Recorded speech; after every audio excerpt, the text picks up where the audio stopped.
आदर्श शिक्षा समिति सिरोही द्वारा ऑनलाइन सेक्शन में 10वीं के समस्त विद्यार्थियों का स्वागत व अभिनंदन।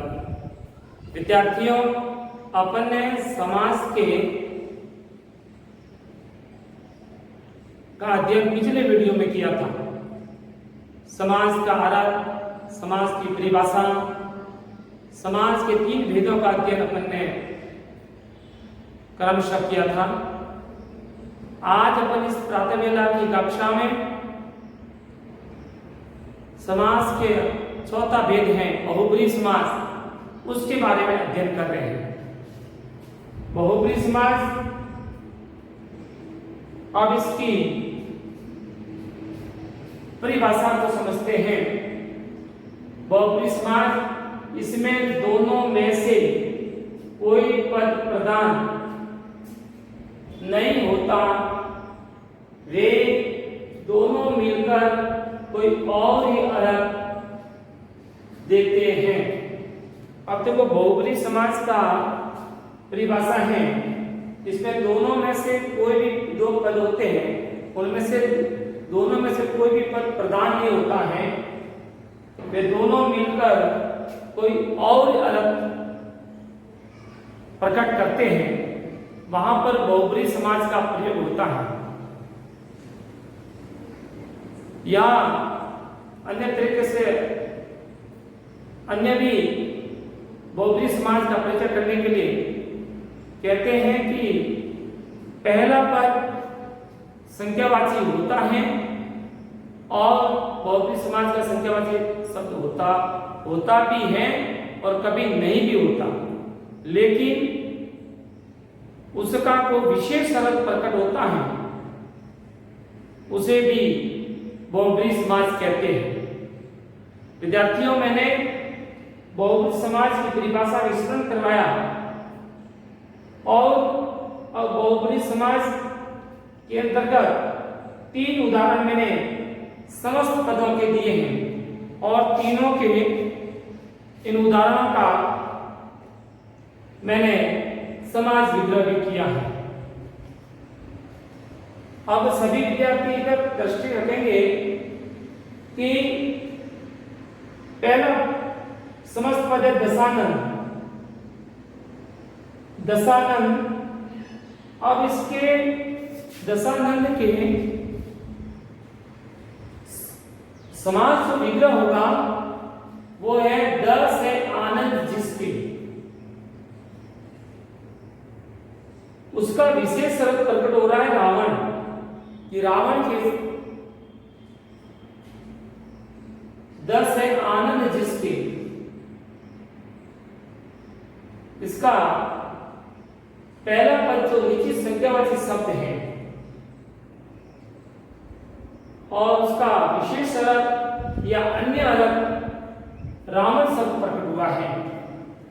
उसी प्रकार पीतांबर, आप देखिए पीतांबर शब्द है, पीतांबर पीत है अंबर जिसका। पीतांबर पीत है अंबर जिसका, उसका अन्य अर्थ या विशेष अर्थ जो प्रकट हुआ है वो है विष्णु, यानी विष्णु भगवान। उसी प्रकार मैंने तीसरा जो उदाहरण प्रस्तुत किया है श्यामपट्ट के माध्यम से, वो है लंबोदर। लंबा है उदर जिसका, लंबा है उदर जिसका, जिसमें इन दोनों शब्दों के प्रथम पद में संख्यावाची शब्द का प्रयोग होकर एक सामान्य शब्द है, लेकिन उनके दोनों का विशेष या अन्य अर्थ निकलता है। लंबा है लंबोदर, लंबा है उदर जिसका, यानी उसका अर्थ ये होता है कि उसका गणेश शब्द निकलता है, अन्य विशेष, अन्य या विशेष। गणेश यानी गणेश भगवान, एकदम विनायक, इनके लिए प्रयुक्त होता है। और विद्यार्थियों, मैंने चौथा बहुब्रीहि का भेद बहुब्रीहि समास समझाया।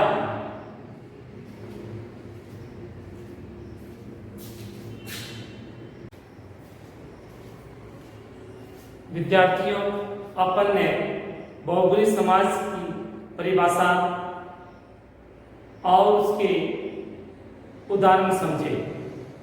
अब समाज के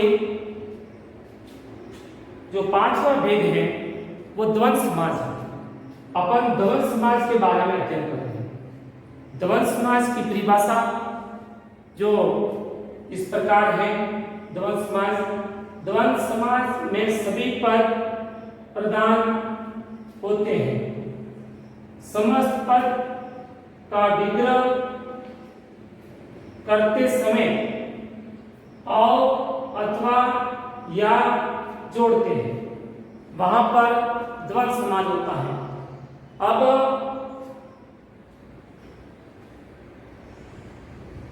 समस्त 10वीं के विद्यार्थियों के लिए मैं एक बार पुनः स्पष्ट करवाता हूं कि द्वंद्व समाज के सभी पद यानी दोनों पद प्रधान होते हैं और अथवा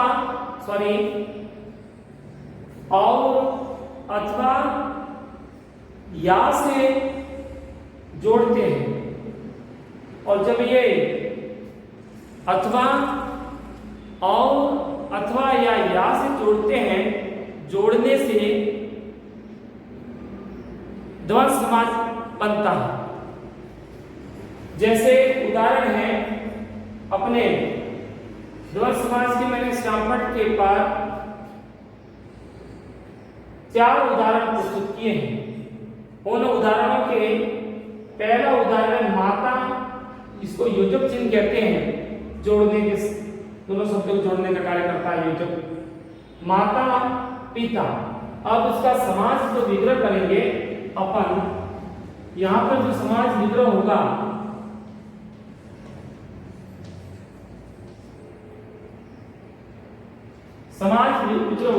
माता पिता, माता और पिता।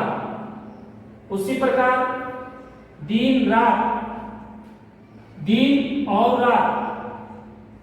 यहां पर समाज विग्रह करने पर जो दोनों शब्दों को जोड़ने के योजक का जो कार्य कर रहे हैं और उसी प्रकार तीसरा जो उदाहरण प्रस्तुत किया है धर्माधर्म, धर्म और अधर्म। अब यहां पर धर्म और अधर्म इन दोनों को जोड़ने का जो विग्रह हुआ है तो और में जोड़ने का कार्य किया।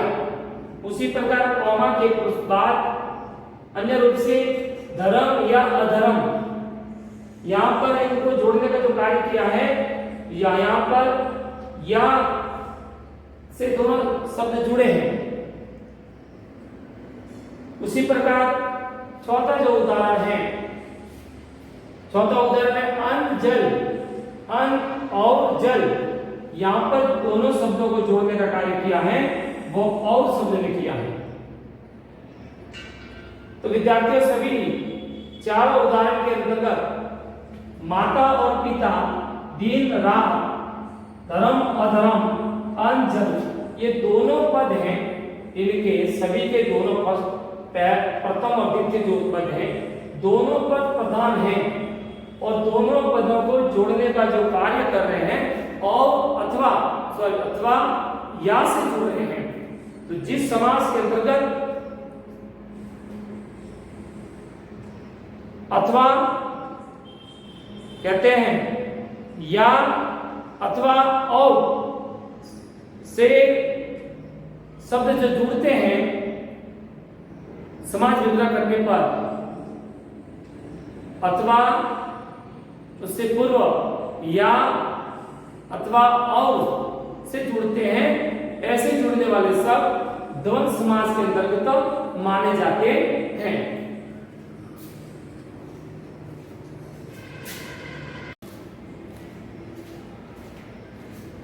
विद्यार्थियों, अपन ने 5वां भेद समास का पढ़ा, उसको समझा। अब अपने समास का छठा भेद, अंतिम भेद है, उसको पढ़ेंगे। अवयवी भाव समास। अवयवी भाव समास से पहले, समझने से पहले मैं आपको अवयव शब्द से परिचित करवाता हूं। देखिए अवयव शब्द, अब हम अवयव शब्द का पहले अर्थ समझते हैं। जैसे अवयव, अवयव का शब्द का अर्थ होता है, अवयव का शब्द का यह अर्थ होता है कि जिस पर लिंग वचन का प्रभाव नहीं पड़ता है। लिंग और वचन का प्रभाव नहीं पड़ता है, न तो लिंग बदलती है और न ही वचन बदलता है। जैसे शब्द आता है यथा, देखो यथा शक्ति में न तो लिंग बदल रहा है और न ही वचन बदल रहा है। अवयव शब्द से परिचित मैंने करवाया कि अवयव शब्द वो शब्द होता है जिनका न तो लिंग बदलती है और न ही वचन बदलता है। अब अवयवी भाव समाज की परिभाषा समझते हैं। जिस समाज का पहला पद अवयव हो उसे अवयवी भाव समास कहते हैं।